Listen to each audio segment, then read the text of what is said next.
गौरवनीय आनम राम नारायण रेड्डी गारू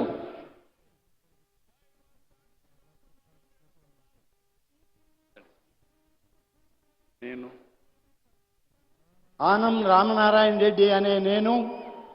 శాసనము ద్వారా నిర్మితమైన భారత రాజ్యాంగం పట్ల నిజమైన విశ్వాసం విధేయత చూపుతానని భారతదేశ సార్వభౌమాధికారాన్ని సమగ్రతను కాపాడుతానని ఆంధ్రప్రదేశ్ రాష్ట్ర మంత్రిగా నా కర్తవ్యాలను శ్రద్ధతో అంతఃకరణ శుద్ధితో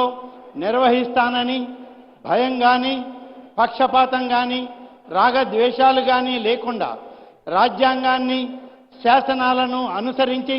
ప్రజలందరికీ న్యాయం చేకూరుస్తానని దైవసాక్షిగా ప్రమాణం చేస్తూ ఉన్నాను. నేను ఆనం రామనారాయణ రెడ్డి అనే నేను ఆంధ్రప్రదేశ్ రాష్ట్ర మంత్రిగా నా పరిశీలనకు వచ్చిన లేదా నాకు తెలియవచ్చిన ఏ విషయాన్ని నా కర్తవ్యాలను సక్రమంగా నిర్వహించేందుకు అవసరమైన మేరకు తప్ప ప్రత్యక్షంగా కానీ పరోక్షంగా కానీ ఏ వ్యక్తికి లేదా వ్యక్తులకు తెలియపరచనని లేదా వెల్లడించనని దైవసాక్షిగా ప్రమాణం చేస్తూ ఉన్నాను.